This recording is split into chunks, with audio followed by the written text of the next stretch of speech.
Salam sejahtera, terima kasih karena bersama dengan saya di Nazilin Unity Channel. Ada orang kata padan muka Papa Gomo, siapa suruh dah terlalu mencari populariti, publicity murahan sampai sanggup melakukan kebodohan melampau di mahkamah, kata mereka.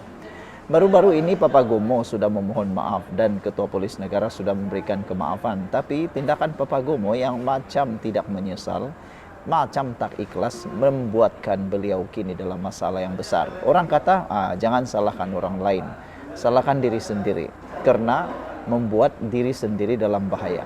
Jangan pula salahkan diri orang lain. Hari ini akhirnya Ketua Polis Negara mendapat kemenangan besar di mahkamah apabila dibenarkan memulakan prosiding komital yang kedua. Saya rasa tiada peluang langsung untuk Papa Gomo menang. Dan kalau Papa Gomo minta maaf lagi, saya rasa Ketua Polis Negara tidak akan melakukan kesilapan kali kedua yang boleh kata merugikan Ketua Polis Negara. Saya rasa itulah kesilapan terbesar Ketua Polis Negara dan juga Papa Gomo. Kesilapan Ketua Polis Negara menerima permohonan maaf Papa Gomo. Kesilapan Papa Gomo pula ialah menghina mahkamah. Padan muka dialah, kata netizen. Mahkamah Tinggi di Kuala Lumpur hari ini membenarkan permohonan Ketua Polis Negara Tan Sri Razaruddin Hussein untuk memulakan prosiding komital kedua terhadap penulis blog Papa Gomo kerana melanggar syarat permohonan maaf yang diperintahkan oleh mahkamah sebelum ini. Permohonan itu berkaitan kes saman 3 juta ringgit yang difailkan Razaruddin terhadap Papa Gomo atau nama sebenarnya Wan Muhammad Azri Wan Deris berhubung dakwaan memfitnah yang turut membabitkan Perdana Menteri Datuk Seri Anwar Ibrahim. Pesuruhjaya Kehakiman Gan Chek Chiong membuat keputusan itu selepas mendengar hujah Peguam Ram Kumar yang mewakili Razaruddin dan Muhammad Rafiq Rashid Ali bagi pihak Wan Muhammad Azri. Pendengaran interparti bagi perintah komital ditetapkan pada 30 Jun jam 10 pagi dan kehadiran defendant adalah diwajibkan, katanya. Mahkamah turut memerintahkan penulis blog itu memfailkan afidavit jawapan pada atau sebelum 23 Mei ini, manakala afidavit balasan Razaruddin pada atau sebelum 6 Jun serta hujahan bertulis atau pada sebelum 20 Jun.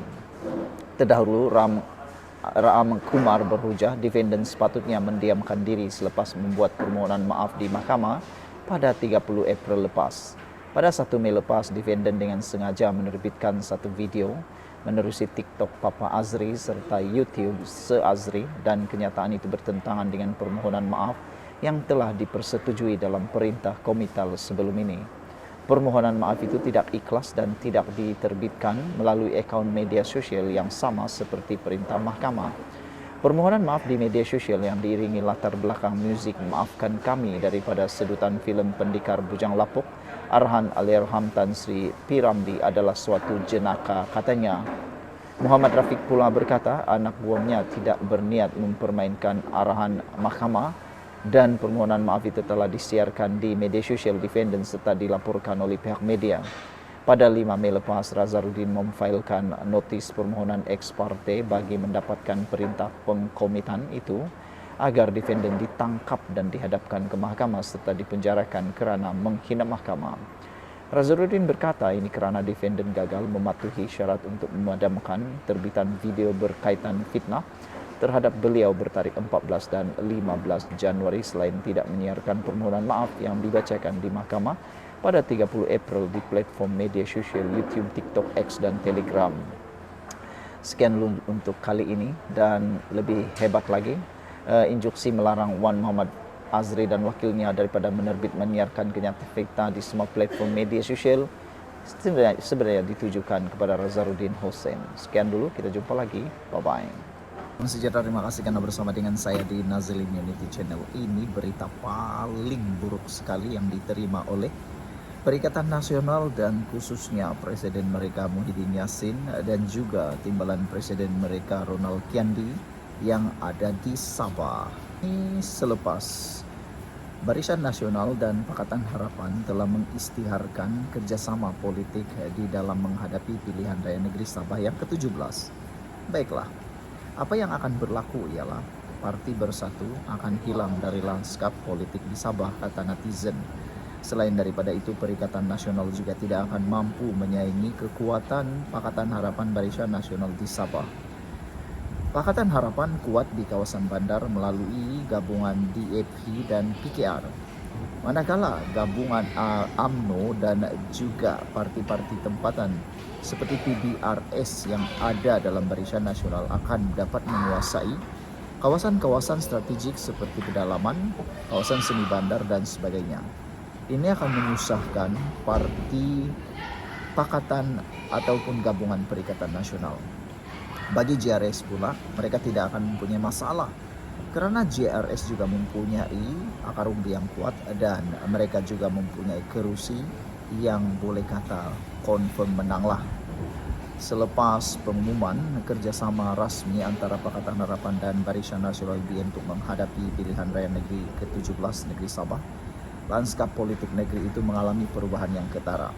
JRS yang dipimpin oleh Ketua Menteri Sabah Datuk Seri Haji G. Nur menyatakan kesediaan untuk berbincang dengan Pakatan Harapan mengenai kemungkinan kerjasama dalam PRN akan datang.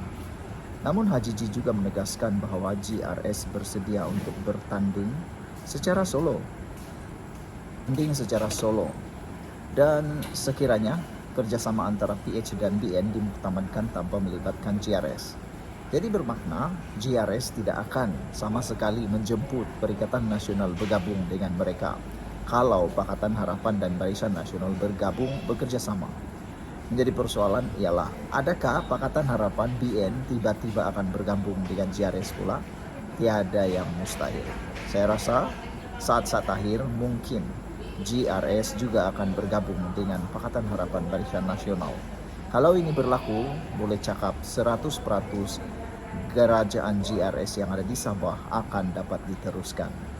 JRS kini merupakan gabungan parti-parti tempatan Sabah, termasuk Parti Gagasan Rakyat Sabah Gagasan, Parti Bersatu Sabah PBS dan Parti Solidariti Tanah Air Pusta. Pada Disember 2022, Haji G dan beberapa pemimpin lain keluar dari Bersatu menyertai Gagasan menjadikan JRS sebagai entiti politik yang lebih berdikari. Kedudukan Bersatu di Sabah yang terkini pula mengalami kemerosotan selepas pemimpin utamanya termasuk Haji G keluar dari parti tersebut pada Disember 2022. Akibatnya Bersatu kehilangan pengaruh dalam politik negeri dan tidak lagi menjadi sebahagian daripada JRS. Kesimpulannya, kerjasama antara PH dan BN di Sabah ialah telah menimbulkan ketegangan dalam kalangan pemimpin tempatan, terutamanya dalam UMNO Sabah. Terdapat perbezaan pendapat antara kepimpinan UMNO negeri dan pusat mengenai strategi menghadapi PRN yang boleh menjejaskan kestabilan gabungan tersebut di negeri. Kesimpulannya, dengan perkembangan terkini, JRS berusaha untuk mengekalkan kedudukannya sebagai kuasa politik utama di Sabah, sama ada melalui kerjasama dengan PH atau bertanding secara solo. Bersatu pula perlu mencari strategi baru untuk mengukuhkan semula kedudukannya di negeri itu. Kerjasama PHBN berpotensi mengubah dinamika politik Sabah, tetapi keberkesanannya bergantung kepada sejauh mana mereka dapat menyelaraskan strategi antara kepimpinan pusat dan juga di negeri. Adakah JRS juga akan bekerjasama Pakatan Harapan dan Barisan Nasional? Soalan itu mudah saja jawab. Dalam politik di Malaysia, khususnya di Sabah, tiada yang mustahil. Semuanya dinamik, boleh berubah bila-bila masa. Sebelum kita teruskan ulasan yang seterusnya, jangan lupa tinggalkan komen anda, tekan butang subscribe, dan bagi mereka yang ada masalah kencing manis, gout dan tinggi darah, tekan butang produk yang ada dalam video ini, karena produk yang saya kongsikan ini murah, mujarab, dan paling penting telah mendapat manfaat. Beribu-ribu orang sudah menggunakannya dan mereka kata mereka sembuh. Dan lebih penting lagi, anda pasti akan bersyukur karena membelinya. Sekian untuk kali ini, jangan lupa tinggalkan komen anda. Bye-bye.